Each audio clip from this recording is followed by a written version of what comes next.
Saya tidak pernah membayangkan bahwa hari Selasa di bulan Juli itu akan mengubah hidup saya selamanya. Hari itu dimulai seperti biasa. Saya keluar pagi-pagi dari klinik saya di Jakarta setelah menyelesaikan pasien-pasien terakhir di pagi hari.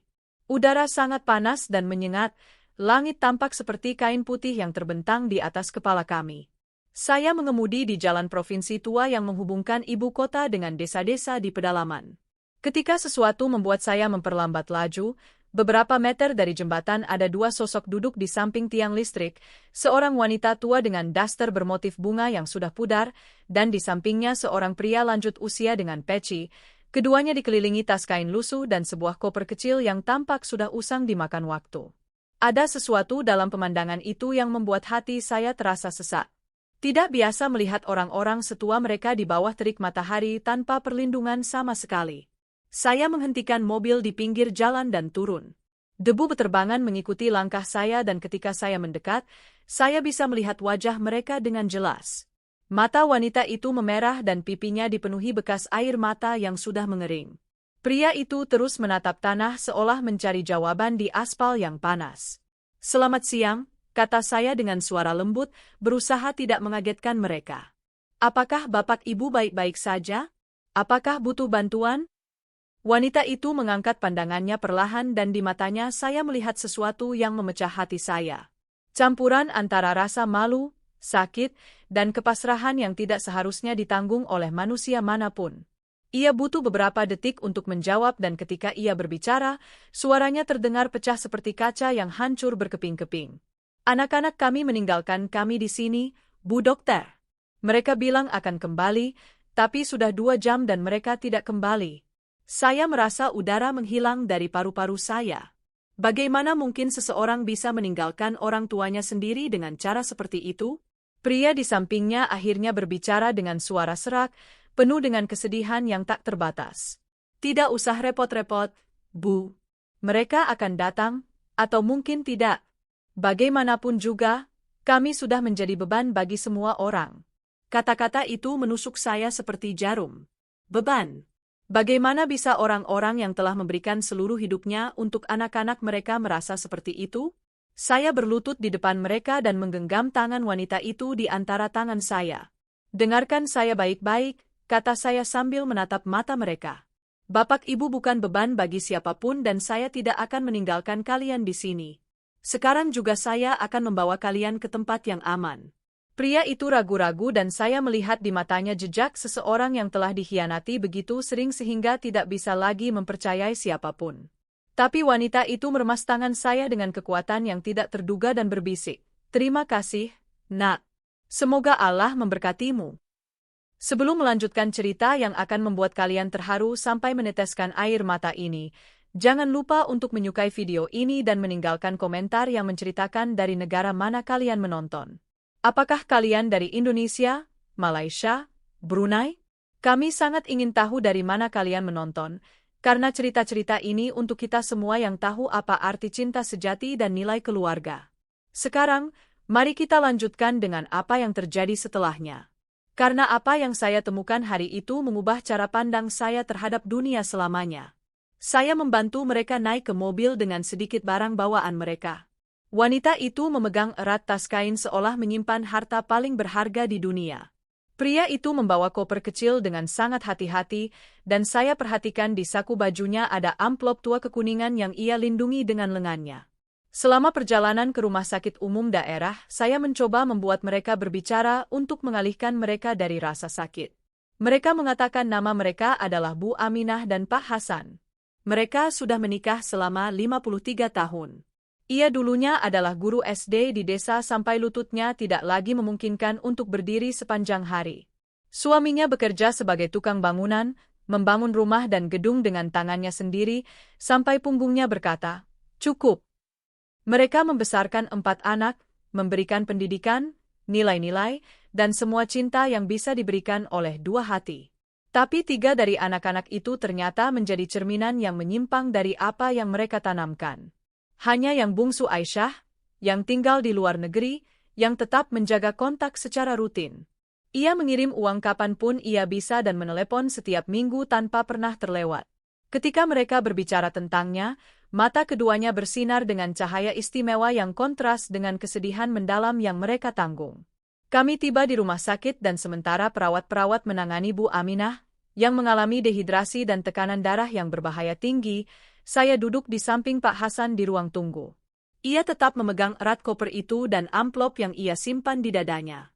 Pak Hasan, kata saya dengan lembut, bisakah Bapak menceritakan apa yang sebenarnya terjadi? Ia menarik napas dalam dan mulai bercerita dengan suara terputus-putus.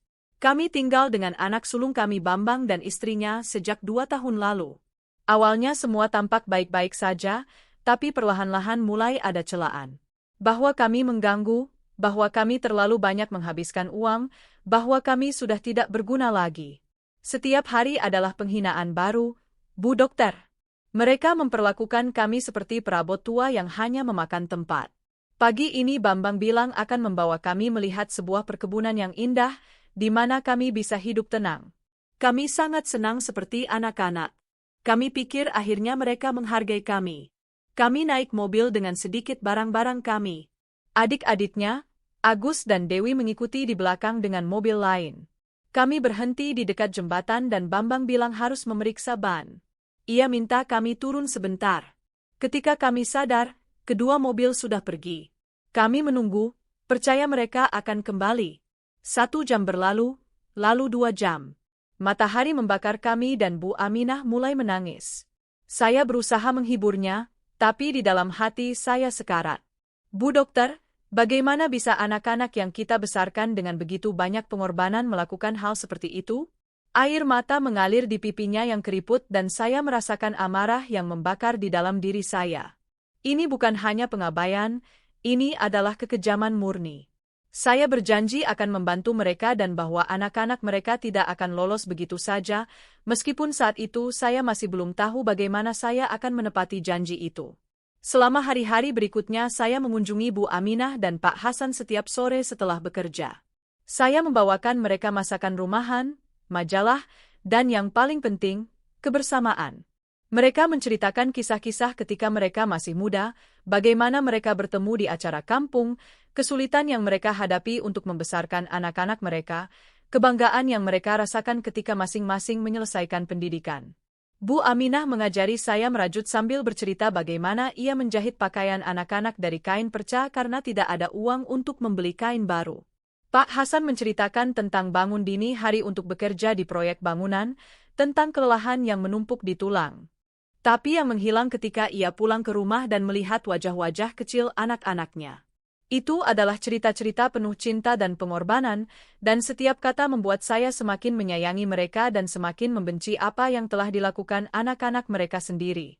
Suatu sore, sementara Bu Aminah tertidur setelah makan siang, Pak Hasan memberi isyarat agar saya mendekat. Ia mengeluarkan amplop kekuningan yang ia jaga dengan sangat hati-hati dan meletakkannya di meja kecil di samping tempat tidur. Dokter Kartini, katanya menggunakan nama saya untuk pertama kalinya, Ibu adalah wanita baik dan saya tahu saya bisa mempercayai Ibu. Apa yang saya simpan di sini sangat penting, tapi saya belum bisa menunjukkannya kepada Ibu. Saya hanya ingin Ibu tahu bahwa ini ada dan ketika saatnya tiba, Ibu akan tahu apa yang harus dilakukan. Kata-katanya membuat saya sangat penasaran, tapi saya menghormati keputusannya. Saya mengangguk dan meyakinkannya bahwa ia bisa mengandalkan saya untuk apapun yang ia butuhkan.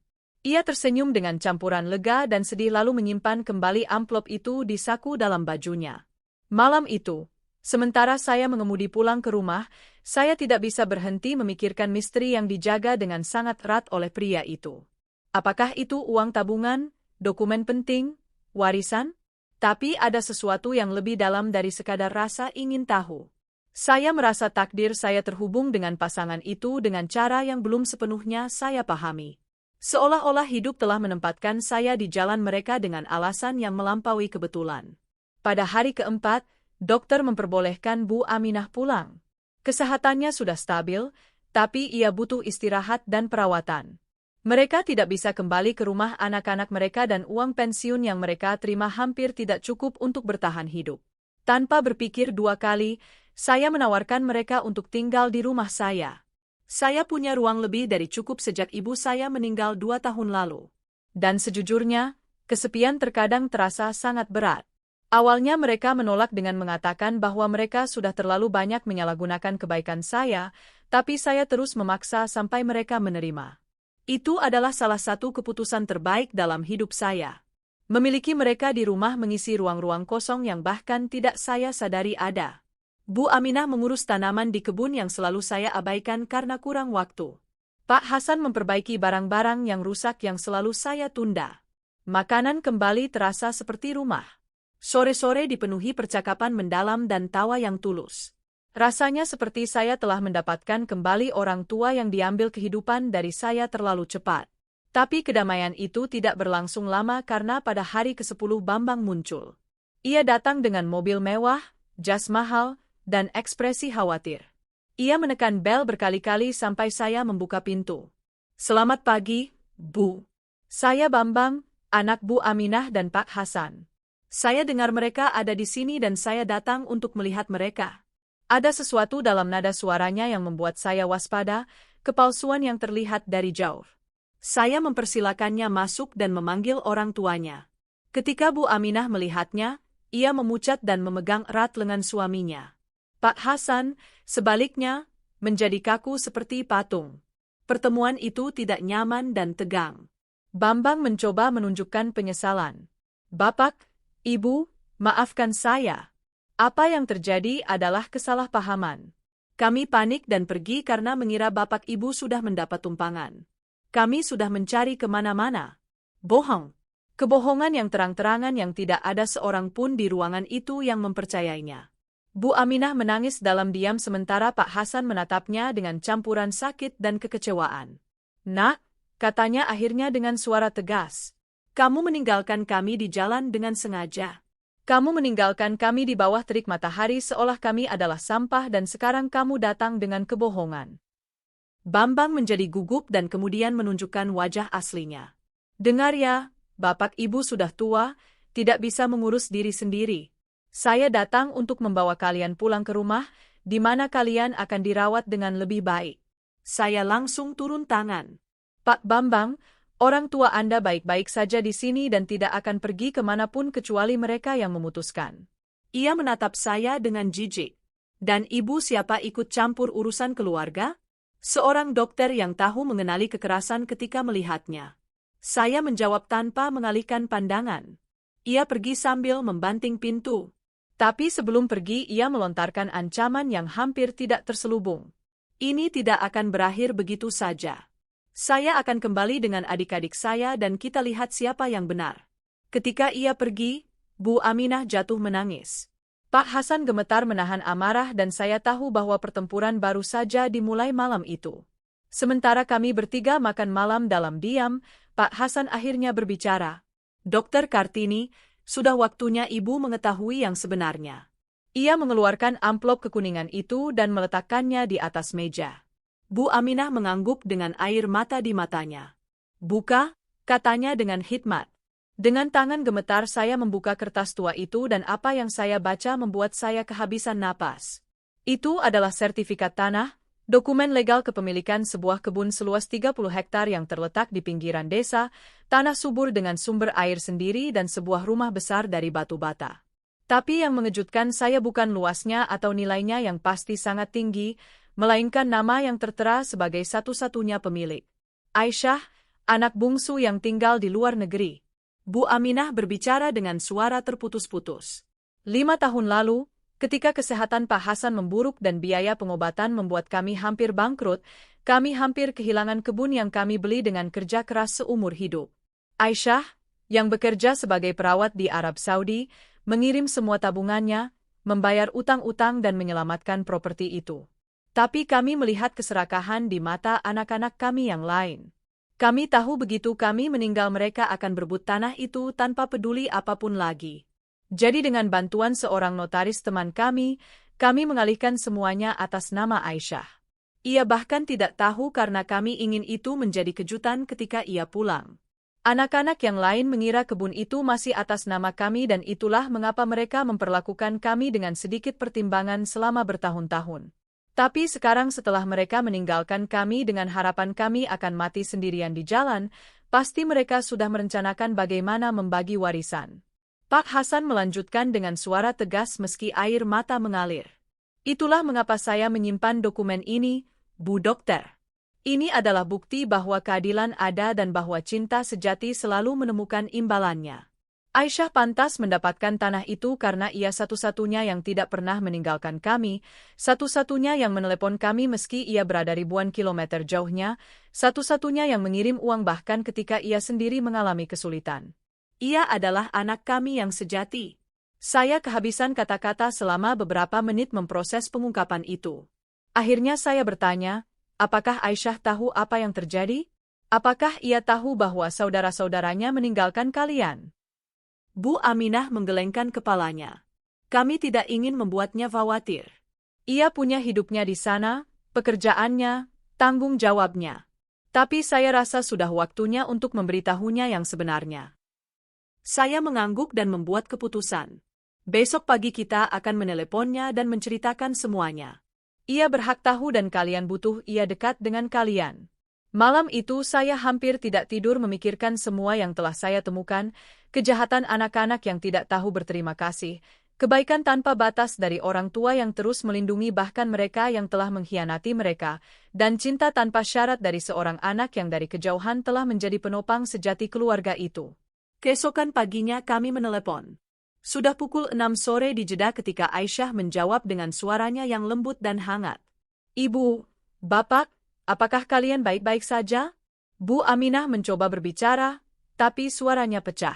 Pak Hasanlah yang dengan suara tegas menceritakan semuanya. Pengabaian itu, jalanan itu, kemunculan saya, pengkhianatan saudara-saudaranya, keheningan di ujung telepon sangat memilukan. Ketika akhirnya Aisyah berbicara, suaranya dipenuhi air mata dan amarah yang tertahan. Saya akan ke sana. Saya akan mengambil penerbangan pertama yang tersedia. Jangan bergerak dari tempat kalian. Sampaikan kepada dokter itu bahwa saya akan selamanya berterima kasih kepadanya. Saya akan tiba lusa. Ketika kami menutup telepon, Bu Aminah dan Pak Hasan berpelukan sambil menangis lega. Dan saya merasakan kehangatan di dada. Keluarga yang hancur itu mulai pulih. 2 hari kemudian saya pergi ke bandara untuk menjemput Aisyah. Saya mengenalinya karena ia memiliki mata baik hati yang sama seperti ibunya dan dahi lebar yang sama seperti ayahnya. Ia adalah seorang wanita berusia sekitar 40 tahun, sederhana, dengan rambut diikat ekor kuda dan pakaian nyaman untuk perjalanan. Ketika kami bertemu, ia mendekat dan memeluk saya seolah kami sudah saling kenal seumur hidup. Terima kasih, Dokter Kartini, bisiknya di telinga saya. Ibu menyelamatkan orang tua saya dan saya tidak akan pernah bisa membalas apa yang telah ibu lakukan. Tidak perlu berterima kasih. Jawab saya. Mereka juga menyelamatkan saya, meskipun mereka tidak mengetahuinya. Selama perjalanan ke rumah ia menceritakan tentang hidupnya di Arab Saudi. Ia bekerja shift ganda di rumah sakit. Ia tinggal di apartemen kecil yang dibagi dengan 2 perawat lainnya. Ia menabung setiap sen untuk dikirim ke orang tuanya. Ia tidak pernah menikah karena prioritasnya selalu mereka. Ia telah mengorbankan kebahagiaannya sendiri untuk merawat orang-orang yang telah memberinya kehidupan. Dan sekarang ia menemukan bahwa saudara-saudaranya telah mencoba menghancurkan sedikit yang tersisa dari keluarga itu. Ketika kami tiba di rumah saya, pertemuan kembali itu adalah salah satu yang akan membekas selamanya. Bu Aminah berlari sebisanya dengan kakinya yang sakit dan melebur dalam pelukan dengan putrinya. Pak Hasan menangis tanpa malu, memeluk keduanya. Mereka bertiga membentuk lingkaran tertutup cinta murni dan saya berdiri di samping mengamati dengan air mata di mata. Pada saat itu saya tahu bahwa semuanya telah sepadan. Sore itu muncullah anggota keluarga lainnya. Bambang datang duluan dengan istrinya, lalu Agus dengan istrinya dan akhirnya Dewi sendirian karena ia sudah bercerai. Mereka datang dengan hadiah mahal dan senyum palsu. Ketika mereka melihat Aisyah mereka membeku. Mereka tidak menyangka akan menemukannya di sana. Ia menatap mereka dengan kedinginan yang kontras dengan karakternya yang biasanya lembut. Jadi kalian adalah orang-orang berani yang meninggalkan orang tua kita di jalan.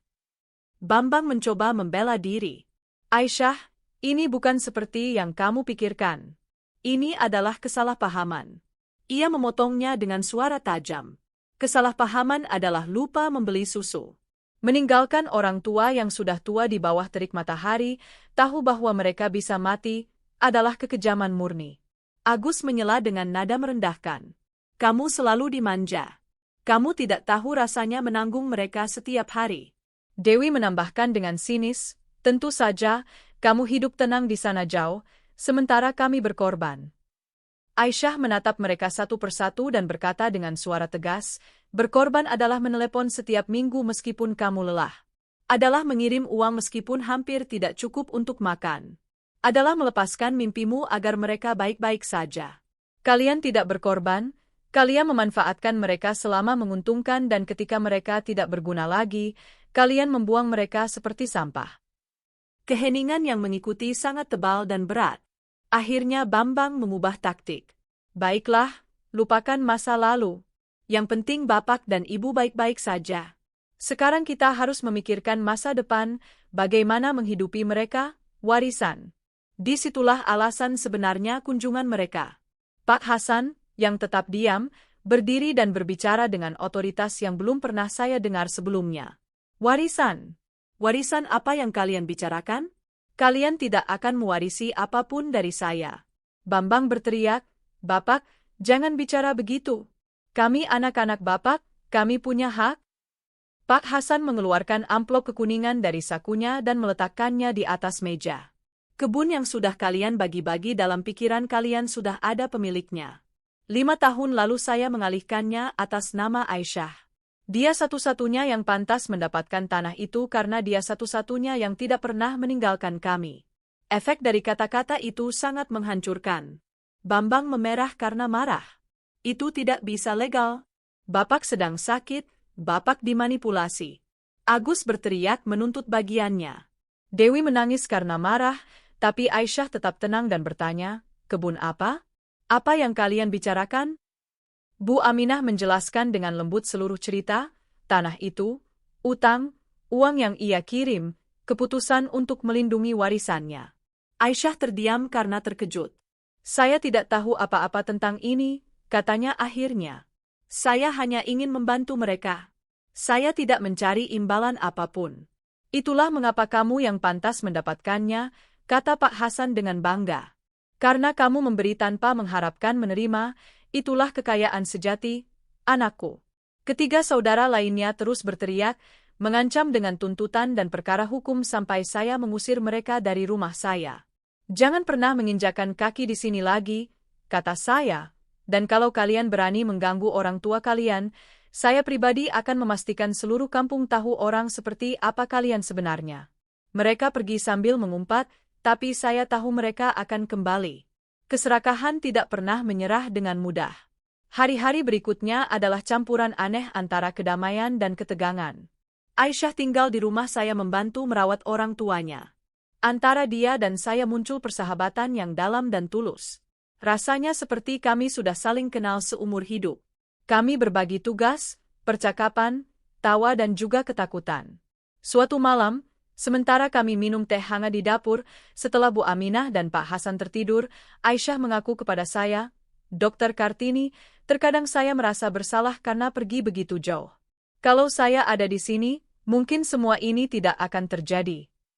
Saya menggenggam tangannya dan berkata, Aisyah, kamu melakukan apa yang harus kamu lakukan untuk maju dan kamu tidak pernah meninggalkan orang tuamu. Kamu menelepon mereka, mengirim uang, memikirkan mereka terus-menerus. Saudara-saudaramu tinggal dekat dan tetap memperlakukan mereka lebih buruk dari orang asing. Jarak fisik tidak menentukan cinta. Ia tersenyum dengan air mata di matanya dan memeluk saya. Terima kasih untuk semua yang telah Ibu lakukan untuk keluarga saya. Ibu adalah malaikat. Saya bukan malaikat, jawab saya. Saya hanya seseorang yang mengenali nilai ketika melihatnya. Malam itu kami menyegel persahabatan yang akan bertahan selamanya, tapi ketenangan tidak berlangsung lama, karena seminggu kemudian Bambang muncul dengan seorang pengacara. Mereka membawa dokumen dan argumen yang disiapkan untuk menggugat hibah kebun itu. Mereka mengklaim bahwa Pak Hasan tidak waras ketika menandatangani, bahwa ia telah dimanipulasi, bahwa akta itu tidak sah. Pengacara itu adalah pria parubaya, dengan jas abu-abu dan tas kulit, yang berbicara dengan nada sombong dari seseorang yang percaya bahwa hukum selalu di pihaknya. Pak Hasan, ia memulai, kami perlu meninjau dokumen properti. Ada ketidakkonsistenan yang harus diklarifikasi. Pak Hasan menatapnya tajam dan menjawab dengan tenang. Satu-satunya ketidakkonsistenan di sini adalah anak-anak yang saya besarkan. Pengacara itu melanjutkan tanpa gentar.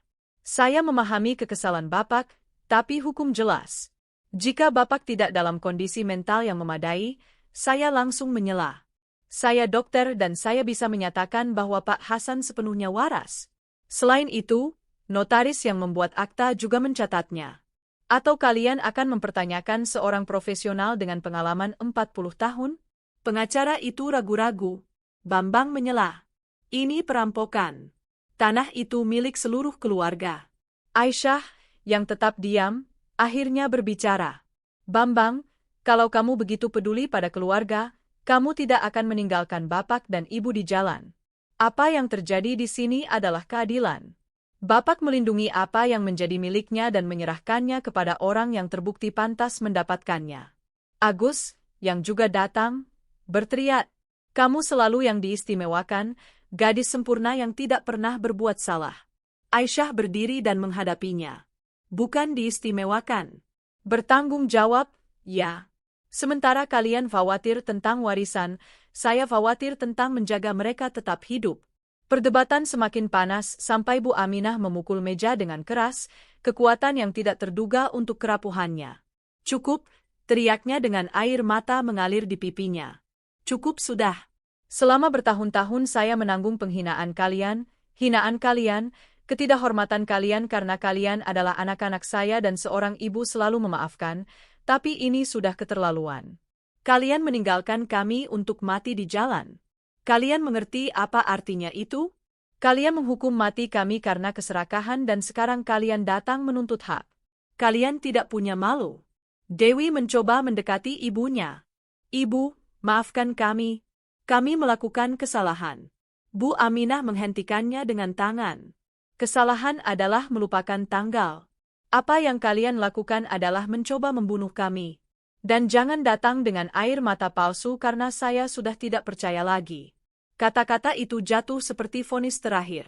Pengacara mencoba mengatakan sesuatu lagi, tapi Pak Hasan berdiri dan dengan suara tegas memerintahkan mereka, keluar dari sini, pergi dari pandangan kami dan dari hidup kami. Kalau kalian berani mengganggu Aisyah atau mencoba mengambil apa yang menjadi miliknya, saya pribadi akan pergi ke kantor polisi dan menceritakan kepada seluruh dunia apa yang kalian lakukan. Bambang, Agus dan Dewi keluar dalam diam, kalah. Pengacara mengikuti sambil bergumam sesuatu tentang tuntutan di masa depan, tapi kami semua tahu itu ancaman kosong. Ketika mereka pergi, suasana di rumah berubah sepenuhnya.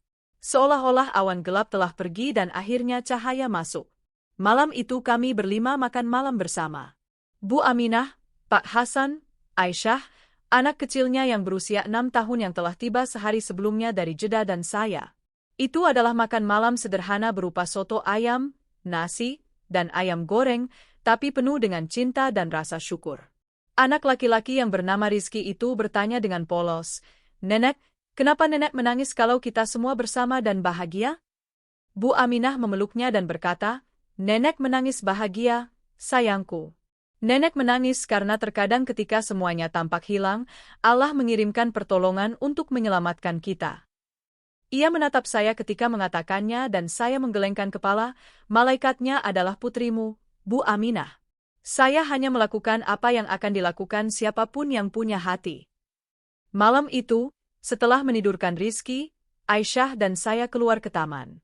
Langit dipenuhi bintang dan udara segar membawa aroma melati. Ia mengaku bahwa ia telah membuat keputusan. Saya akan kembali ke Indonesia selamanya. Orang tua saya membutuhkan saya dan saya membutuhkan mereka. Selain itu, saya sudah lelah hidup jauh dari tanah air saya. Saya bilang itu keputusan yang berani dan benar. Bagaimana dengan pekerjaanmu?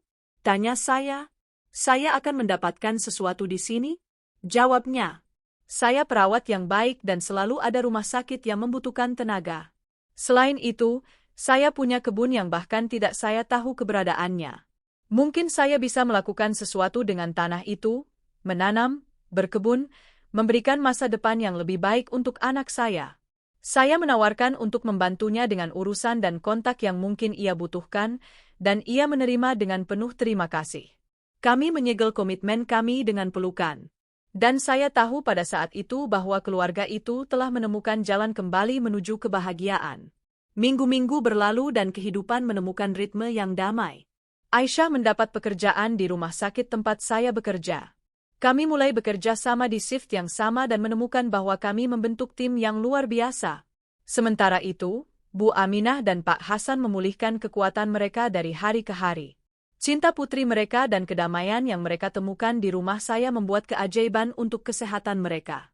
Pak Hasan kembali berjalan tanpa tongkat dan Bu Aminah mendapatkan kembali cahaya di matanya. Kami memutuskan untuk mengunjungi kebun terkenal yang telah menyebabkan begitu banyak keributan. Pada Sabtu pagi kami semua pergi bersama dengan mobil pick-up saya. Melalui jalan tanah yang menuju ke sana, perjalanan memakan waktu hampir 1 jam, tapi setiap menit sepadan. Ketika kami tiba saya kehabisan napas. Properti itu indah. 30 hektar tanah subur dengan sungai kecil yang melintasinya, pohon-pohon buah di mana-mana, tanah datar yang sempurna untuk bertani. Dan di tengahnya sebuah rumah besar dari batu bata dengan atap genteng merah. Perlu perbaikan, tapi strukturnya kokoh. Aisyah turun dari mobil dan berdiri menatap semua itu dengan air mata di matanya. Ini milik saya, tanyanya tak percaya. Pak Hasan meletakkan tangannya di bahu putrinya dan berkata dengan bangga, ini milikmu, anakku. Kami membelinya 25 tahun lalu dengan gaji yang Bapak peroleh dari bekerja di bangunan. Kami bermimpi pensiun di sini, Ibu dan Bapak, menanam sayuran, memelihara ayam kampung, hidup tenang di tahun-tahun terakhir kami, tapi hidup membawa kami ke jalan lain. Sekarang tempat ini milikmu untuk mewujudkan mimpi-mimpimu sendiri. Bu Aminah menambahkan. Dan ketika kami sudah tidak ada, ini akan menjadi rumah anakmu, warisan cinta, bukan keserakahan. Aisyah memeluk orang tuanya dan mereka bertiga menangis bersama.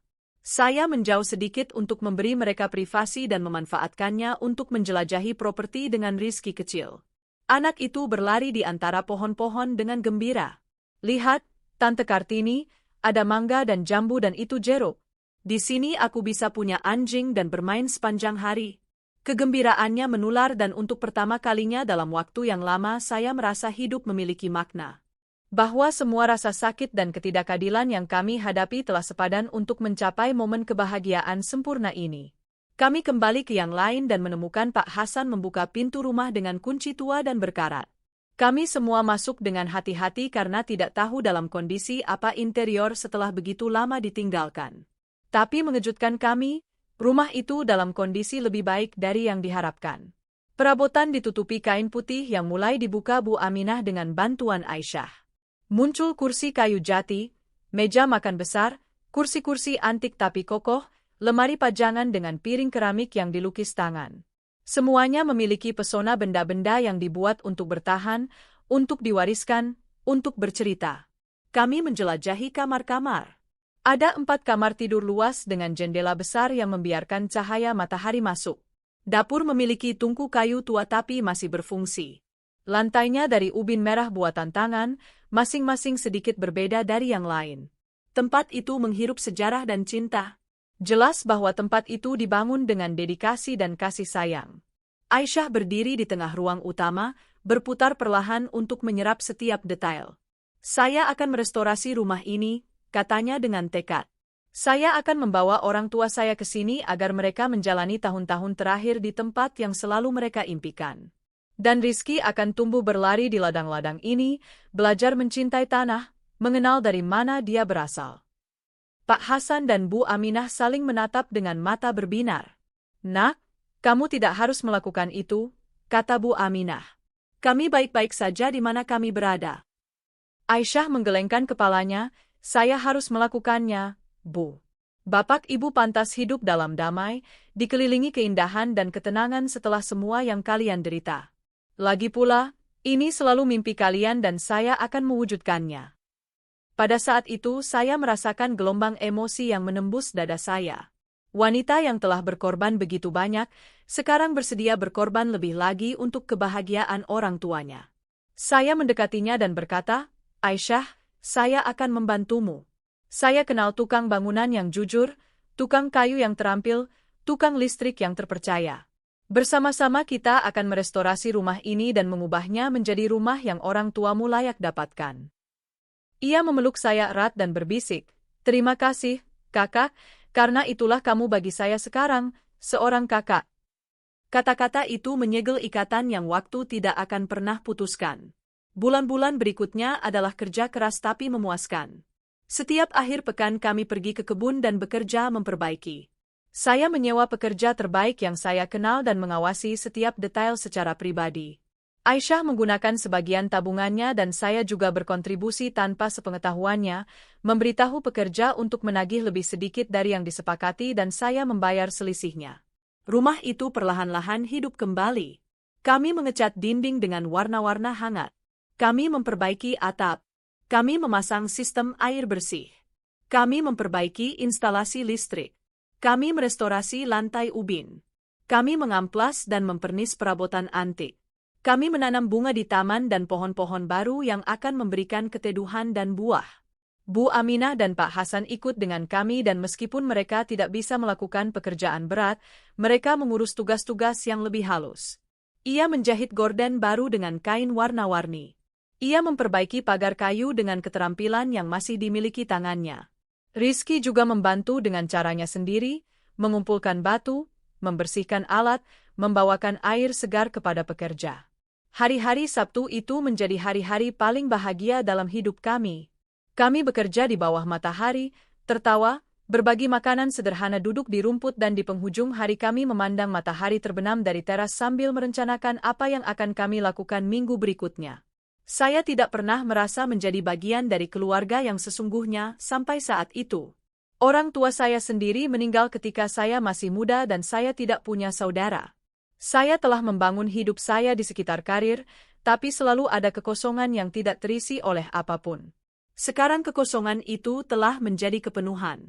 Saya memiliki Bu Aminah sebagai ibu yang saya kehilangan, Pak Hasan sebagai ayah bijak yang membimbing saya, Aisyah sebagai saudari yang tidak pernah saya miliki dan Rizky sebagai keponakan yang mengisi segalanya dengan kegembiraan.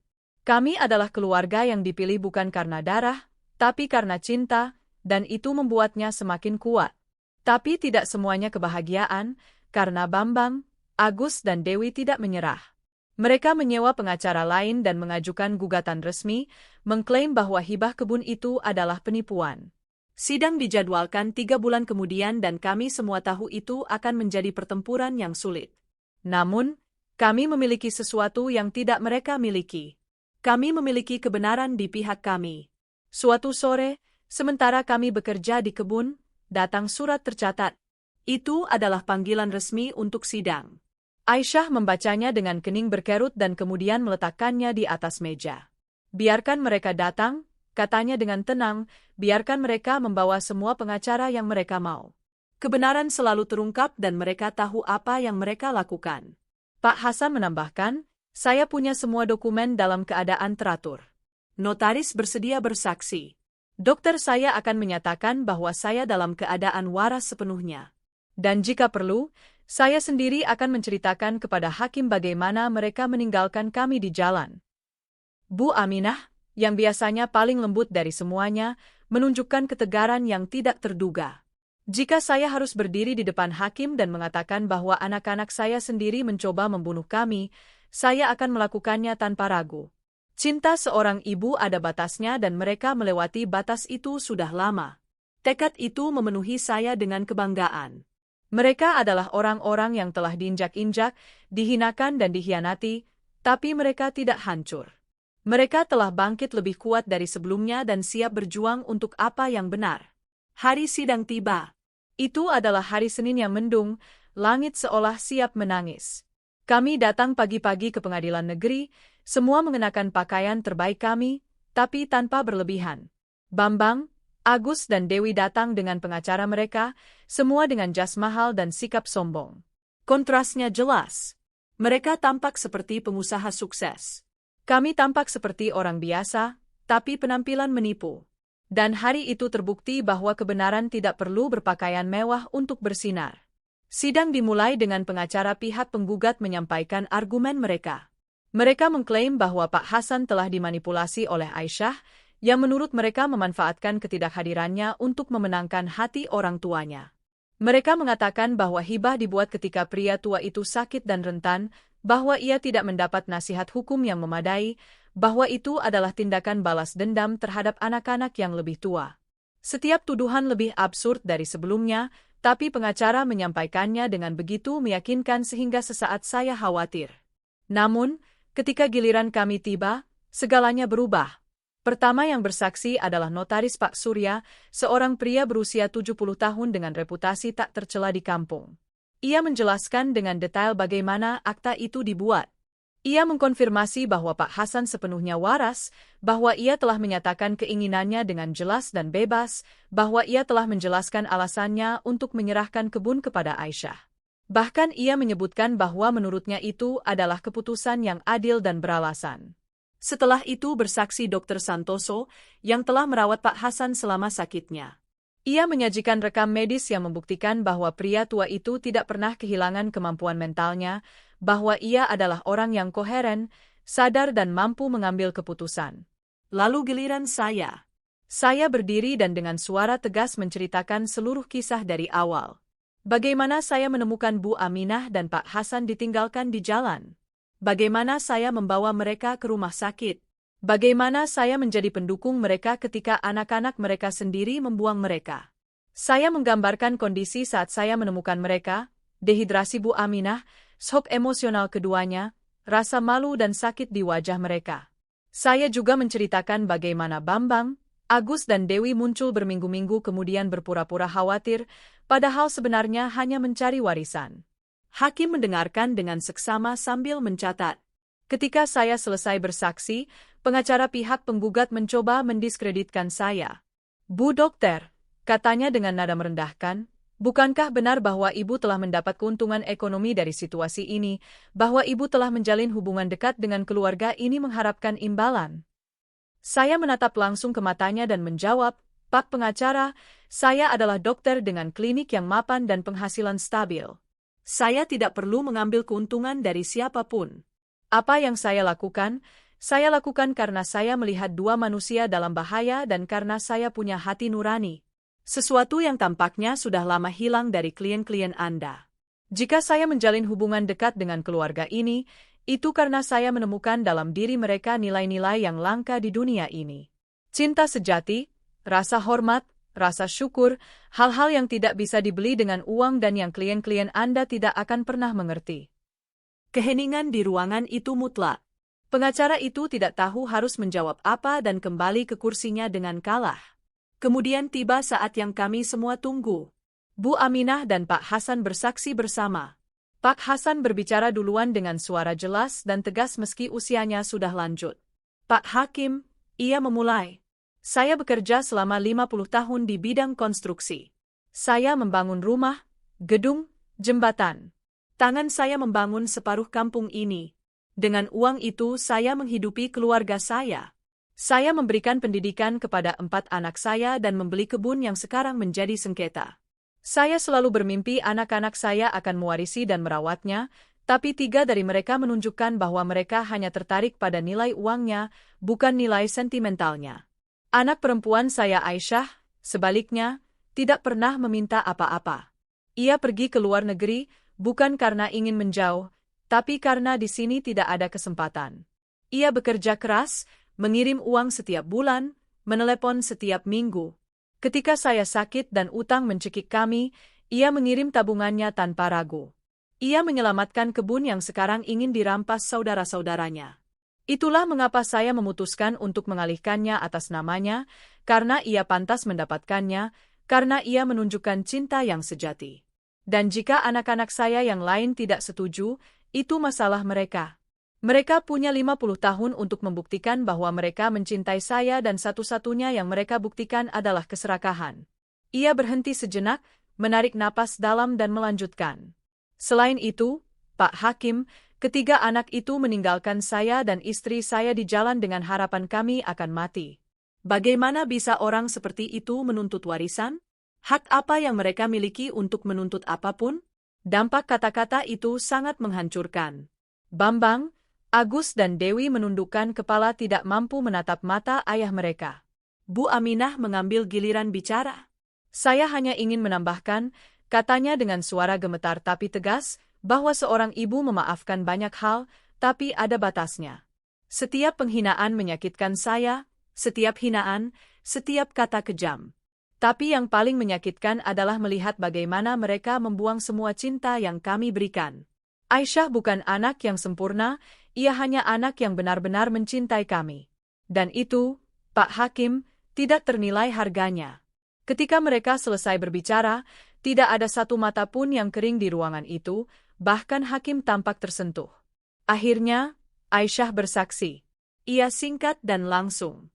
Pak Hakim, katanya, saya tidak pernah tahu bahwa kebun itu atas nama saya sampai beberapa bulan lalu. Saya tidak mencari warisan ini.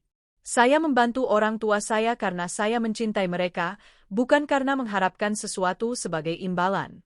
Jika pengadilan memutuskan bahwa saya harus berbagi properti dengan saudara-saudara saya akan menerimanya. Tapi saya ingin agar jelas bahwa mereka meninggalkan orang tua kami di jalan dan itu adalah fakta yang tidak bisa disangkal oleh pengacara manapun. Hakim meminta istirahat 2 jam untuk berunding. 2 jam itu adalah yang terpanjang dalam hidup kami. Kami menunggu di sebuah warung kecil dekat pengadilan tanpa banyak bicara. Bu Aminah berdoa dalam diam menggerakkan bibirnya. Pak Hasan menatap keluar jendela tenggelam dalam pikirannya. Aisyah menggenggam tangan saya dengan erat. Rizky, yang ikut bersama kami, menggambar di atas tisu tidak peduli dengan ketegangan. Ketika kami kembali ke ruangan, Hakim sudah ada di tempatnya. Kami semua berdiri. Setelah meninjau semua kesaksian dan dokumen, Hakim memulai, saya telah sampai pada kesimpulan. Hibah kebun atas nama Aisyah sepenuhnya legal dan sah. Pak Hasan dalam keadaan waras sepenuhnya ketika mengambil keputusan itu dan ia memiliki hak penuh untuk mengatur propertinya sesuai keinginannya. Selain itu, kesaksian yang disampaikan menunjukkan bahwa penggugat Bambang, Agus dan Dewi melakukan tindakan penelantaran berat terhadap orang tua mereka, fakta yang dengan sendirinya mendiskualifikasi klaim moral apapun yang mungkin mereka miliki. Oleh karena itu, perkara ini diputuskan untuk pihak tergugat. Kebun akan tetap atas nama Aisyah dan penggugat diperintahkan untuk membayar biaya perkara. Perkara ditutup. Ia mengetuk palu dan semuanya berakhir. Kami semua berpelukan menangis bahagia dan lega. Bambang, Agus dan Dewi keluar dari ruangan tanpa menoleh ke belakang, kalah dan malu. Mereka telah kehilangan bukan hanya warisan, tapi juga rasa hormat dan martabat. Di luar pengadilan kami merayakan dengan sederhana. Bukan saatnya untuk pamer, melainkan untuk bersyukur. Pak Hasan memeluk Aisyah dan berkata, Bapak bangga padamu, Nak. Bu Aminah menambahkan, keadilan Allah tidak pernah salah. Saya hanya tersenyum berpikir bahwa memang keadilan telah menang dan cinta telah mengalahkan keserakahan. Bulan-bulan berikutnya adalah masa rekonstruksi dalam segala hal. Kami menyelesaikan restorasi rumah di kebun dan hasilnya indah. Dinding putih dengan detail biru, jendela dengan gorden warna-warni yang dijahit Bu Aminah, taman penuh bunga dan tanaman aromatik, pohon-pohon buah yang terawat baik menjanjikan panen melimpah. Ketika semuanya siap, kami mengadakan pesta peresmian kecil. Kami mengundang tetangga kampung, para pekerja yang telah membantu, notaris Pak Surya, Dr. Santoso dan beberapa perawat dari rumah sakit. Itu adalah sore yang indah penuh musik, makanan dan tawa. Bu Aminah dan Pak Hasan berjalan di rumah mereka menyentuh dinding seolah tidak percaya ini nyata. Ini adalah impian kami, kata Pak Hasan dengan air mata di matanya. Dan berkat kalian semua impian itu menjadi kenyataan. Aisyah telah memutuskan untuk meninggalkan pekerjaannya di rumah sakit kota untuk mengabdikan diri mengolah tanah. Ia menanam sayuran, kacang-kacangan dan bunga.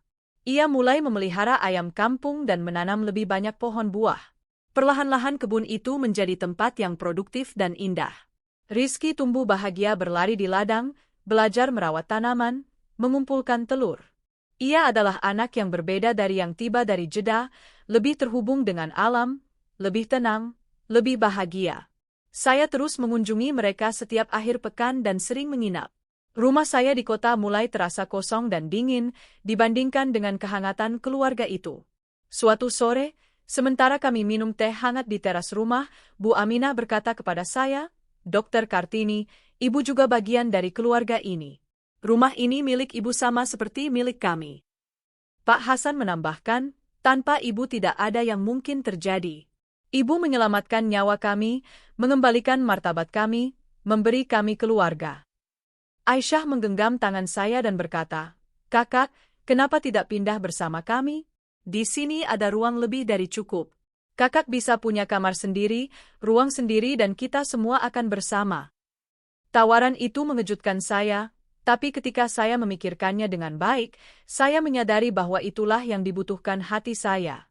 Saya menerima dengan air mata bahagia. Bulan berikutnya saya menjual rumah saya di kota, menyimpan barang-barang paling berharga dan pindah ke kebun.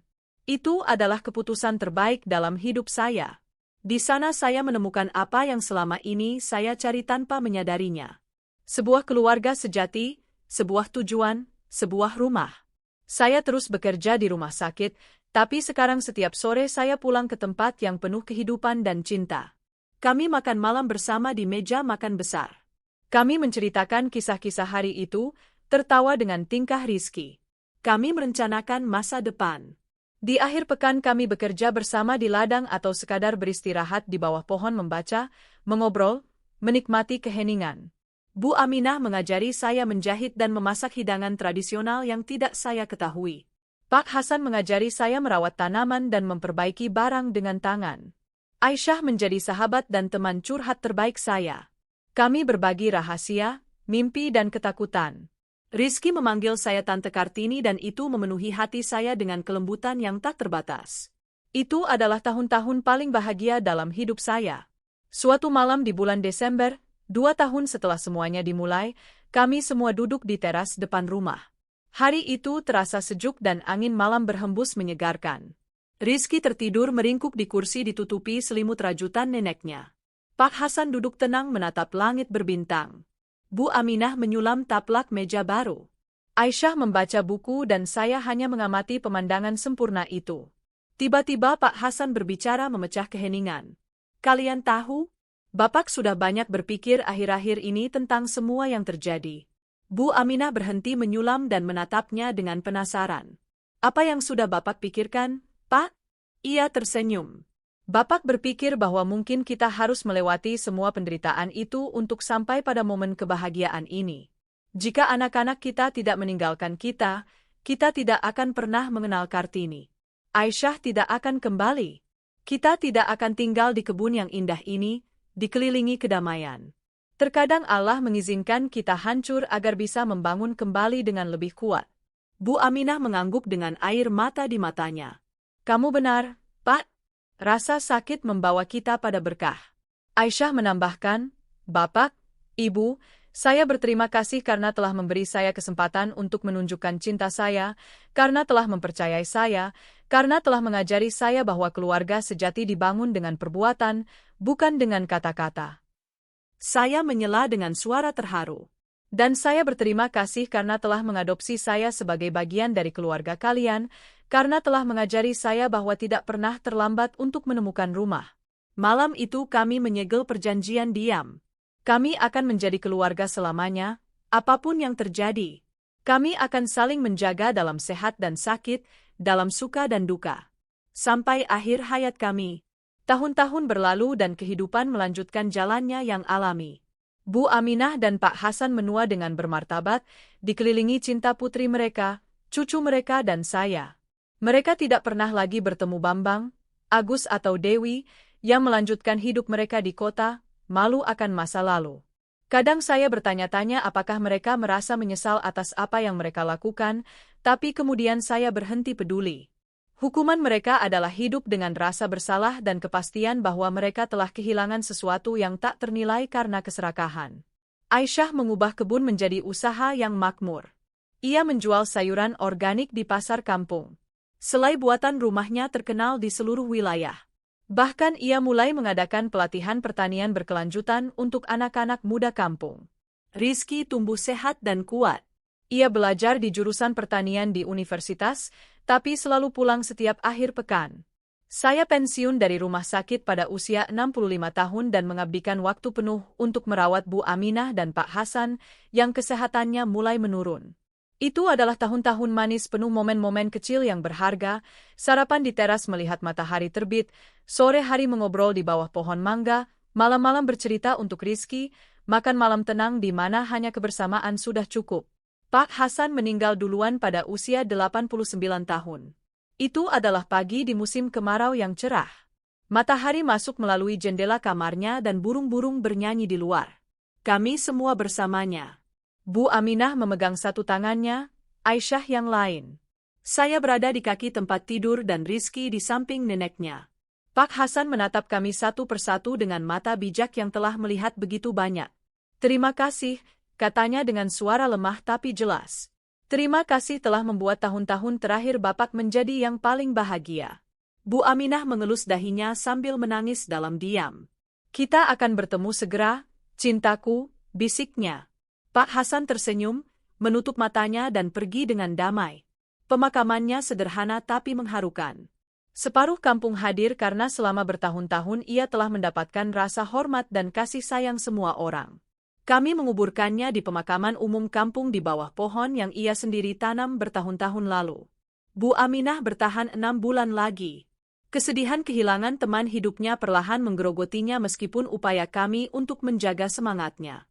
Suatu malam di musim hujan, saat ia tidur, ia berhenti bernapas begitu saja. Seolah ia telah memutuskan bahwa sudah waktunya untuk bergabung dengan kekasihnya. Pemakamannya sama mengharukan. Kami menguburkannya di samping Pak Hasan, karena dalam hidup mereka tidak terpisahkan dan dalam kematian pun mereka harus bersama. Setelah kehilangan keduanya, rumah terasa kosong untuk sementara waktu, tapi perlahan kehidupan terus berjalan sebagaimana mestinya. Aisyah dan saya saling mendukung dalam duka. Kami menangis bersama, mengingat bersama, sembuh bersama. Rizky, yang sudah menjadi pemuda berusia 25 tahun, memberi kami kekuatan dengan energi dan optimismenya. Kami memutuskan untuk melanjutkan warisan Bu Aminah dan Pak Hasan. Kami menjaga kebun tetap produktif. Kami melestarikan rumah seperti yang mereka impikan. Kami menanam taman peringatan dengan bunga-bunga favorit keduanya. Setiap peringatan kematian mereka kami mengadakan upacara keluarga kecil di mana kami berbagi cerita dan mensyukuri semua yang telah mereka ajarkan. Saya sudah menjadi wanita berusia 70 tahun. Rambut saya sudah sepenuhnya putih dan tubuh saya tidak memiliki energi yang sama seperti dulu, tapi hati saya penuh. Saya telah menjalani kehidupan yang bermakna dan berarti. Saya telah menemukan cinta, keluarga dan tujuan yang sangat saya cari. Aisyah tetap menjadi saudari jiwa saya. Rizky seperti cucu saya dan kebun itu adalah rumah sejati saya. Terkadang, ketika saya duduk sendirian di teras saat matahari terbenam memandang pegunungan di kejauhan, saya memikirkan hari itu di jalan ketika saya melihat 2 orang tua ditinggalkan dan memutuskan untuk berhenti. Keputusan sederhana itu telah mengubah jalan hidup saya sepenuhnya. Ia telah memberi saya keluarga, memberi saya tujuan, mengajarkan saya bahwa cinta sejati ada dan bahwa kebaikan selalu menemukan imbalannya. Saya memikirkan Bambang, Agus dan Dewi dan merasa kasihan. Mereka telah kehilangan begitu banyak karena keserakahan. Mereka kehilangan orang tua, warisan, rasa hormat, kedamaian batin, sementara saya, yang tidak berbagi darah dengan keluarga itu, telah mendapatkan semua yang mereka hilangkan. Kehidupan memiliki cara yang aneh dalam menegakkan keadilan. Tidak selalu cepat atau jelas, tapi pada akhirnya setiap orang menerima apa yang layak mereka terima. Mereka yang mencintai dicintai, mereka yang memberi menerima, mereka yang menanam kebaikan menuai kebahagiaan. Suatu hari di musim kemarau, ketika saya berusia 75 tahun dan kesehatan saya mulai menurun, Aisyah mengadakan pertemuan keluarga. Ia mengundang semua orang yang telah menjadi bagian dari cerita kami. Datang tetangga lama, rekan kerja dari rumah sakit, para pekerja yang telah membantu merestorasi rumah, Pak Surya sang notaris yang sudah sangat tua, Dr. Santoso yang sudah pensiun seperti saya, teman-teman dari kampung. Itu adalah perayaan kehidupan dari semua yang telah kami bangun bersama. Rizky telah membawa pacarnya, seorang gadis manis bernama Putri, yang mengingatkan saya pada Bu Aminah. Di tengah pesta, Aisyah meminta keheningan dan mengambil kata. Saya ingin memanfaatkan momen ini, katanya dengan suara terharu, untuk berterima kasih kepada orang yang membuat semua ini mungkin terjadi. Dokter Kartini tidak hanya menyelamatkan orang tua saya sore itu di jalan, ia menyelamatkan kami semua. Ia memberi saya keluarga, memberi anak saya seorang nenek, mengembalikan martabat orang tua saya. Kepada saya ia mengajarkan apa artinya cinta tanpa syarat. Semua orang bertepuk tangan dan saya tidak bisa menahan air mata. Saya berdiri dengan susah payah, bersandar pada tongkat saya dan menjawab, "Saya tidak menyelamatkan siapapun. Kalian yang menyelamatkan saya. Kalian memberi saya apa yang paling saya butuhkan. Cinta, rasa memiliki, tujuan." Keluarga ini mengajarkan saya bahwa tidak pernah terlambat untuk memulai lagi, bahwa cinta sejati tidak bergantung pada darah melainkan pada hati, bahwa keadilan meski terlambat selalu datang, dan bahwa kebaikan selalu menemukan imbalannya. Rizky mendekat dan memeluk saya. "Tante Kartini," katanya, "Tante adalah bukti bahwa malaikat masih ada di bumi." Saya menggelengkan kepala sambil tersenyum. "Saya bukan malaikat, Rizky. Saya hanya seorang wanita yang memutuskan untuk melakukan hal yang benar dan keputusan itu memberi saya kehidupan terindah yang bisa saya bayangkan." Pesta berlanjut hingga malam. Ada musik, makanan, tarian dan banyak cerita yang dibagikan. Ketika semua orang pergi dan hanya tersisa Aisyah, Rizky, Putri dan saya, duduk di teras di bawah bintang-bintang, saya merasakan kedamaian yang mendalam. Saya telah hidup dengan baik, saya telah mencintai dengan baik, saya telah meninggalkan warisan kebaikan, itu saja yang penting. Saya meninggal setahun kemudian, juga di pagi hari yang cerah di musim kemarau, sama seperti Pak Hasan. Saya dikelilingi keluarga pilihan saya. Aisyah memegang tangan kiri saya, Rizky yang kanan. Putri berada di kaki tempat tidur menangis pelan. Pikiran terakhir yang melintas di benak saya adalah rasa syukur. Saya bersyukur kepada Allah karena telah menempatkan saya di jalan itu pada hari Juli itu. Saya bersyukur telah diberi keberanian untuk berhenti. Saya bersyukur untuk setiap momen yang dibagikan dengan keluarga luar biasa itu.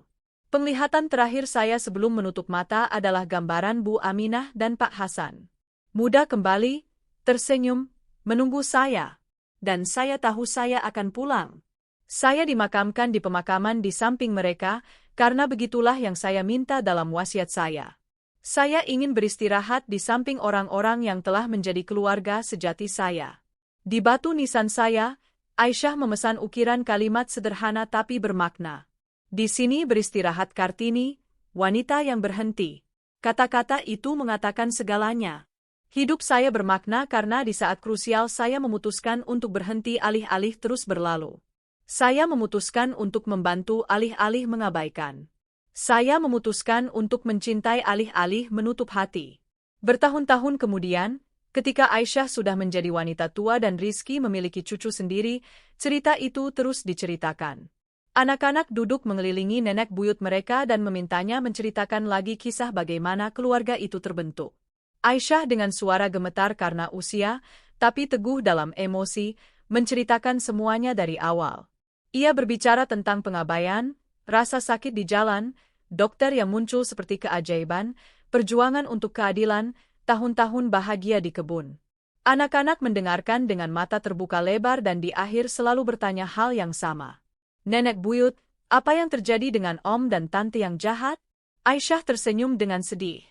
"Om dan Tante yang jahat, seperti kalian menyebut mereka, menjalani sisa hidup mereka dengan rasa bersalah dan penyesalan.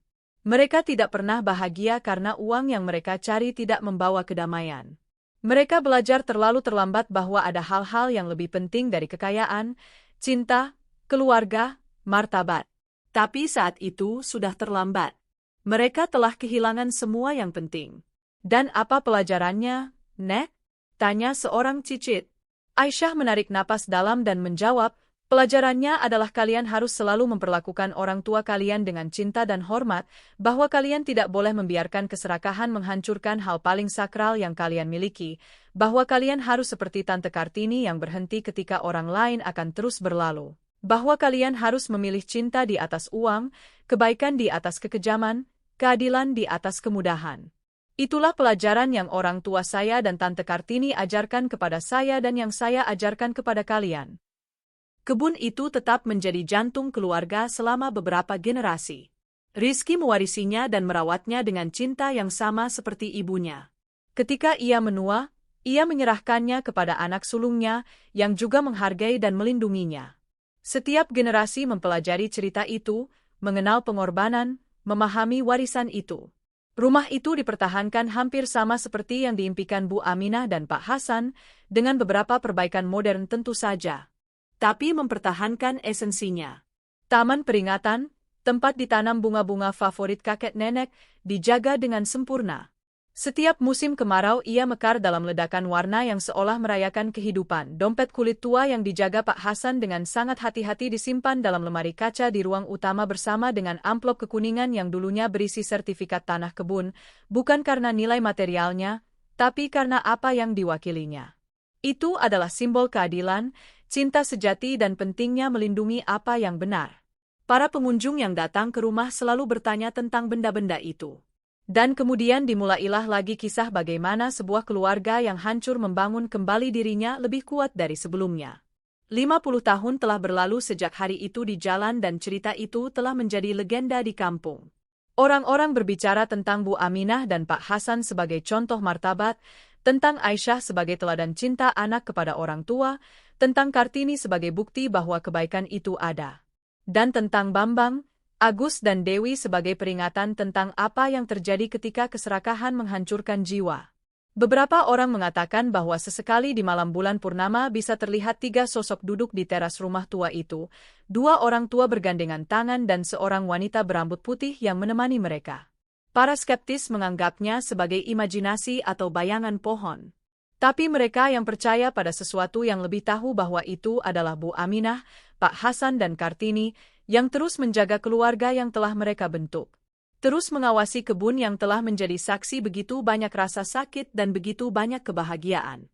Terus mengingatkan setiap generasi baru bahwa cinta selalu menang pada akhirnya. Dan sekarang setelah kamu mendengarkan cerita lengkap ini sampai akhir, aku ingin bertanya sesuatu yang sangat penting. Pernahkah kamu berhenti untuk membantu seseorang yang membutuhkan? Apakah kamu pernah seperti Dr. Kartini, yang memutuskan untuk menghentikan mobilnya alih-alih terus melaju? Atau mungkin kamu seperti Aisyah, yang meskipun jauh tidak pernah meninggalkan orang tuanya? Atau mungkin kamu mengenal seseorang yang mengalami situasi serupa berupa pengabaian atau pengkhianatan keluarga? Ceritakan kepadaku di kolom komentar karena aku suka membaca cerita dan pengalaman kalian. Setiap komentar yang kalian tinggalkan penting bagi aku dan aku membacanya dengan seksama. Selain itu, jika kamu sampai di sini dan cerita ini menyentuh hatimu dengan cara yang istimewa, tinggalkan kata kunci yaitu cinta sejati. Cukup tulis cinta sejati di komentar tanpa menjelaskan apa-apa lagi. Ini cara kita untuk mengetahui siapa yang benar-benar menonton cerita lengkap dan siapa yang bertahan sampai momen terakhir ini bersamamu. Aku berjanji akan membalas setiap komentar dengan hati, karena kalian adalah alasan mengapa aku terus berbagi cerita-cerita ini yang mengingatkan kita tentang apa yang benar-benar penting dalam hidup. Dan jika kamu belum berlangganan channel ini, tolong lakukan sekarang. Tekan tombol subscribe itu dan aktifkan loncengnya agar kamu tidak ketinggalan cerita-cerita berikutnya, karena aku punya banyak lagi untuk dibagikan denganmu. Cerita-cerita tentang kehidupan, tentang perjuangan, tentang cinta dan keadilan, seperti ini. Cerita-cerita yang mengajarkan kita bahwa tidak pernah terlambat untuk melakukan hal yang benar. Bahwa keluarga sejati dipilih dengan hati, bukan dengan darah. Bahwa kebaikan selalu menemukan imbalannya, meskipun terkadang butuh waktu untuk datang. Ingat juga untuk menyukai video ini karena itu sangat membantuku agar lebih banyak orang bisa menemukan cerita-cerita ini dan mungkin seseorang yang sedang melewati situasi sulit akan menemukan harapan dalam kata-kata ini. Mungkin seseorang yang merasa ditinggalkan atau dikhianati membaca ini dan memahami bahwa dia tidak sendirian, bahwa ada cahaya di ujung terowongan, bahwa hidup selalu memberi kita kesempatan kedua ketika kita paling tidak mengharapkannya. Sebelum mengucapkan selamat tinggal, aku ingin meninggalkan beberapa refleksi akhir tentang cerita yang baru saja kita bagikan ini. Pertama, bahwa usia tidak boleh menjadi alasan untuk memperlakukan seseorang dengan hina atau seolah-olah mereka adalah beban. Bu Aminah dan Pak Hasan adalah orang-orang berharga, penuh dengan pengalaman, kebijaksanaan dan cinta. Mereka layak mendapat rasa hormat dan perawatan, bukan pengabaian. Kedua, bahwa kekayaan sejati tidak terletak pada properti atau uang, melainkan pada hubungan yang kita bangun. Bambang, Agus dan Dewi kehilangan hal paling berharga yang mereka miliki karena mengejar harta benda. Ketiga, jangan pernah meremehkan kekuatan sebuah tindakan kebaikan. Ketika Kartini memutuskan untuk berhenti sore itu, ia tidak tahu bahwa ia sedang mengubah tidak hanya kehidupan dua orang tua, tapi juga kehidupannya sendiri. Sebuah gestur kasih sayang sederhana berubah menjadi sebuah keluarga utuh dan warisan yang akan bertahan selama beberapa generasi. Keempat, bahwa keadilan, meskipun terkadang terlambat, selalu datang. Mungkin tidak langsung, mungkin kita harus berjuang untuknya, tapi pada akhirnya kebenaran selalu terungkap dan setiap orang menerima apa yang layak mereka terima. Kelima, bahwa pengampunan itu kuat, tapi bukan berarti membiarkan orang terus menyakitimu. Bu Aminah dan Pak Hasan memaafkan anak-anak mereka demi kedamaian batin mereka sendiri, tapi mereka juga menetapkan batasan dan melindungi apa yang adil. Pengampunan bukan berarti menjadi naif atau membiarkan penyalahgunaan. Keenam, bahwa keluarga sejati dibuktikan di saat-saat sulit, bukan di saat-saat baik. Siapapun bisa hadir ketika semuanya berjalan baik, tapi hanya mereka yang benar-benar mencintai yang tetap tinggal ketika badai datang. Aisyah membuktikan dirinya sebagai keluarga sejati dari kejauhan dengan teleponnya, kekhawatirannya, dukungannya yang konstan, sementara saudara-saudaranya, yang tinggal dekat, membuktikan diri mereka sebagai orang asing dengan niat buruk. Ketujuh, bahwa tidak pernah terlambat untuk menemukan tempatmu di dunia. Kartini adalah wanita kesepian yang mengira hidupnya sudah ditentukan, tapi pada usia 55 tahun ia menemukan keluarga yang selalu ia butuhkan. Hidup selalu menyimpan kejutan indah jika kita menjaga hati tetap terbuka. Kedelapan, bahwa kesalahan orang tua tidak membenarkan kekejaman anak-anak. Mungkin Bu Aminah dan Pak Hasan tidak sempurna, mungkin mereka membuat kesalahan dalam membesarkan anak-anak mereka seperti semua orang tua. Tapi tidak ada yang membenarkan pengabaian dan pengkhianatan yang mereka derita. Ketidaksempurnaan manusia bukan alasan untuk kekejaman. Kesembilan, bahwa hal-hal material datang dan pergi, tapi cinta sejati itu abadi. Kebun itu bisa saja hilang, rumah itu bisa saja runtuh, tapi cinta yang menyatukan keluarga pilihan itu melampaui semua yang material dan berlanjut bahkan setelah kematian. Dan kesepuluh, bahwa setiap keputusan yang kita ambil memiliki konsekuensi. Bambang, Agus dan Dewi mengambil keputusan untuk meninggalkan orang tua mereka dan keputusan itu membuat mereka kehilangan semua yang mereka miliki. Kartini mengambil keputusan untuk berhenti dan membantu dan keputusan itu memberinya semua yang ia butuhkan. Pilihan kita mendefinisikan siapa kita dan jenis kehidupan apa yang akan kita jalani. Cerita ini juga mengajarkan kita sesuatu yang sangat penting tentang penuaan dan bagaimana kita memperlakukan orang tua kita di masyarakat modern. Kita hidup dalam budaya yang sering membuang orang-orang tua, yang melihat mereka sebagai beban alih-alih sebagai harta kebijaksanaan dan pengalaman. Bu Aminah dan Pak Hasan masih memiliki begitu banyak untuk ditawarkan, begitu banyak cerita untuk diceritakan, begitu banyak pelajaran untuk diajarkan, begitu banyak cinta untuk diberikan. Tapi 3 dari anak-anak mereka hanya melihat mulut yang harus diberi makan, ruang yang mereka tempati, uang yang mereka habiskan. Mentalitas ini berbahaya dan merusak. Orang tua kita layak dihormati, dihargai, dirawat dan dinilai. Mereka memberi kita kehidupan, membesarkan kita, mengorbankan mimpi mereka untuk mimpi kita. Hal paling minimal yang bisa kita lakukan adalah memastikan tahun-tahun terakhir mereka bermartabat dan penuh cinta. Selain itu, pikirkan tentang contoh yang kita berikan kepada anak-anak kita sendiri ketika kita memperlakukan orang tua kita dengan buruk. Kita mengajarkan mereka bahwa ketika kita menua, mereka bisa memperlakukan kita dengan cara yang sama. Roda selalu berputar dan apa yang kamu tanam itulah yang kamu tuai. Bambang, Agus dan Dewi mungkin akan berakhir ditinggalkan oleh anak-anak mereka sendiri, karena itulah contoh yang mereka berikan. Sementara keturunan Aisyah akan belajar nilai cinta keluarga dan akan merawat orang tua mereka dengan hormat dan kasih sayang. Aku juga ingin berbicara tentang masalah warisan, karena cerita ini memiliki banyak hal untuk diajarkan kepada kita tentang hal itu. Menyedihkan, tapi umum bahwa keluarga hancur karena perselisihan uang dan properti. Aku telah melihat kasus-kasus dalam hidupku sendiri, di rumah sakit dan di komunitasku di mana saudara-saudara yang saling menyayangi seumur hidup menjadi musuh ketika seorang orang tua meninggal dan warisan harus dibagi. Uang memiliki cara untuk mengeluarkan yang terburuk dari orang-orang, untuk membangunkan keserakahan yang tidur tersembunyi. Tapi inilah kebenaran yang banyak orang lupa. Tidak ada jumlah uang yang sepadan jika kamu kehilangan keluargamu dalam prosesnya. Tidak ada properti yang lebih berharga dari hubungan. Kamu bisa mewarisi miliaran rupiah, tapi jika kamu sendirian tanpa siapapun yang benar-benar mencintaimu, apa gunanya? Warisan sejati yang ditinggalkan orang tua bukanlah rumah atau rekening bank, melainkan contoh yang mereka berikan, nilai-nilai yang mereka tanamkan, cinta yang mereka bagikan. Itulah yang benar-benar bertahan dan yang membuat perbedaan dalam kehidupan anak-anak mereka. Bu Aminah dan Pak Hasan meninggalkan warisan terbaik yang mungkin untuk Aisyah. Mereka mengajarkannya untuk mencintai tanpa syarat, untuk murah hati, untuk menghargai apa yang penting, untuk berjuang demi keadilan. Pelajaran-pelajaran itu lebih berharga dari kebun manapun, sebesar apapun. Sekarang aku ingin kita merefleksikan bersama tentang sesuatu yang lebih pribadi. Bagaimana kamu memperlakukan orang tuamu atau orang-orang tua dalam hidupmu? Apakah kamu menelepon mereka dengan sering?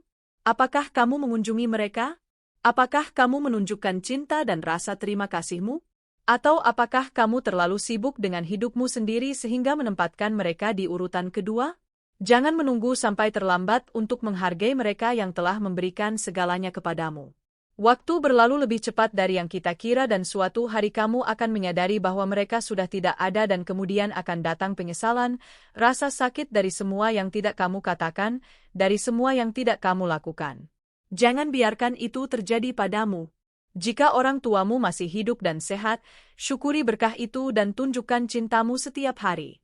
Jika mereka sudah tidak bersamamu, hormati kenangan mereka dengan hidup sesuai dengan nilai-nilai yang mereka ajarkan.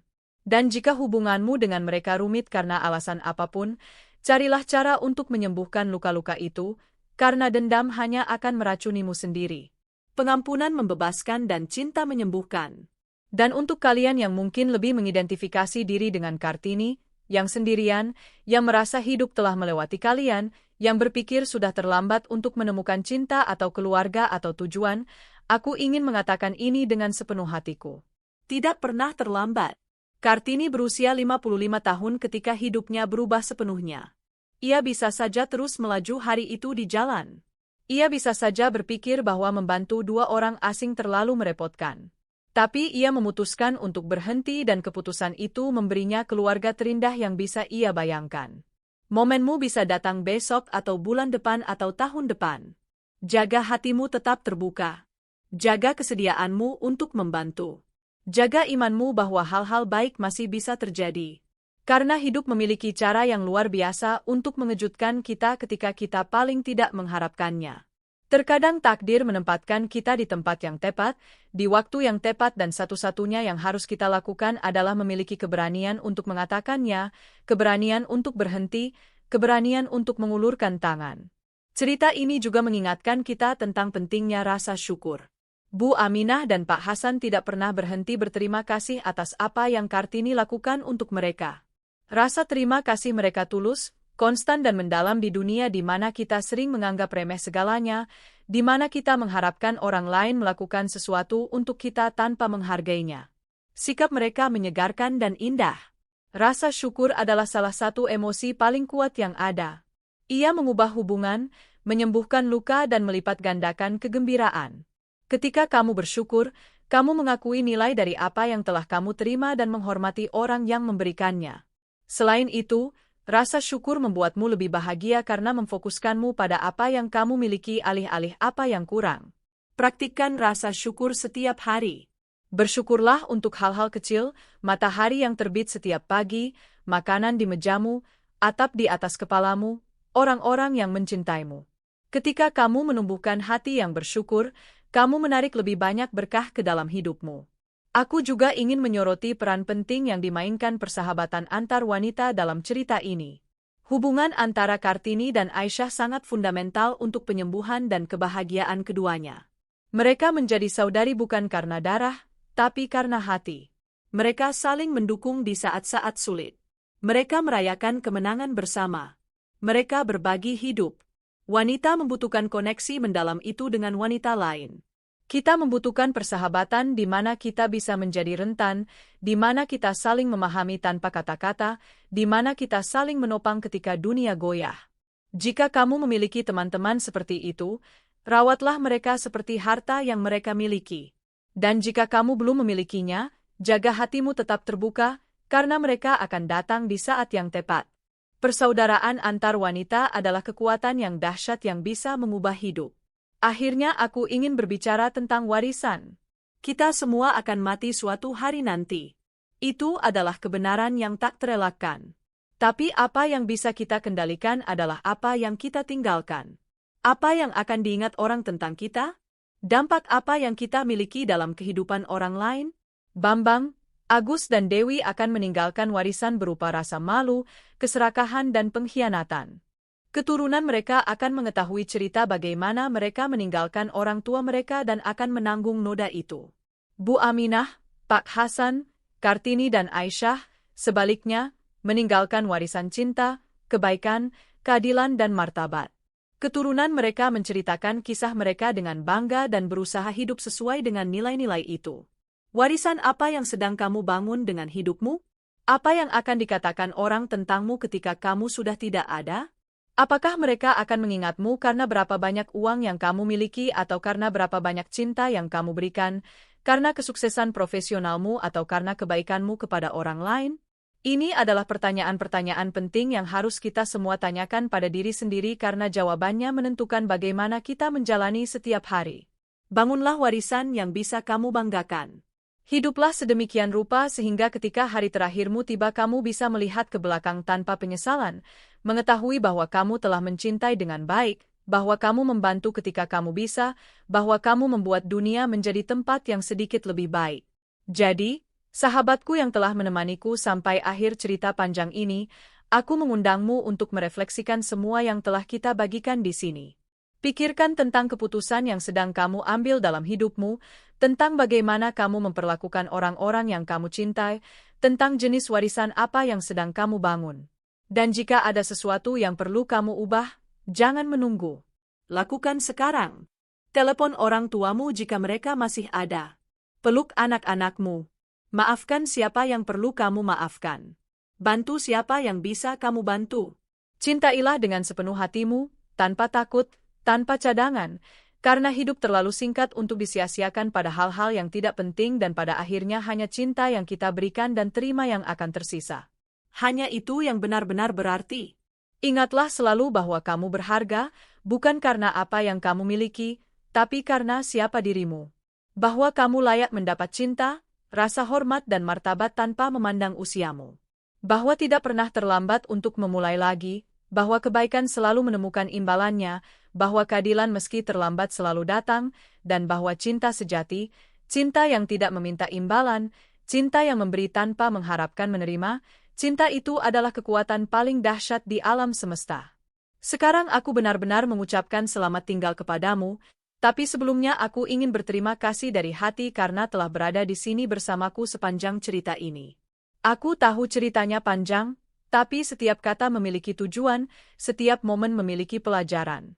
Aku berharap sesuatu dari apa yang kita bagikan di sini telah menyentuh hatimu, telah menggerakkan sesuatu di dalam dirimu. Jangan lupa meninggalkan komentarmu menceritakan bagaimana menurutmu cerita ini, apakah kamu mengenal kasus serupa, pelajaran apa yang kamu bawa pulang. Ingat untuk menulis cinta sejati jika kamu sampai di sini. Sukai videonya? Subscribe channelnya jika kamu belum melakukannya, aktifkan lonceng untuk menerima notifikasi video-video berikutnya. Bagikan cerita ini kepada seseorang yang kamu pikir perlu mendengarnya, mungkin ibumu, saudarimu, temanmu, karena cerita-cerita ini untuk dibagikan, untuk mengingatkan kita tentang apa yang benar-benar penting dalam hidup. Dan sekarang aku mengundangmu untuk menonton video berikutnya yang muncul di layarmu, di mana aku telah menyiapkan cerita lain yang sama menyentuh dan menginspirasi. Aku menunggumu di sana untuk terus berbagi bersama refleksi-refleksi tentang kehidupan, cinta dan keluarga ini. Sampai jumpa, sahabatku. Semoga Allah memberkatimu dan mengisimu dengan cinta sejati selalu.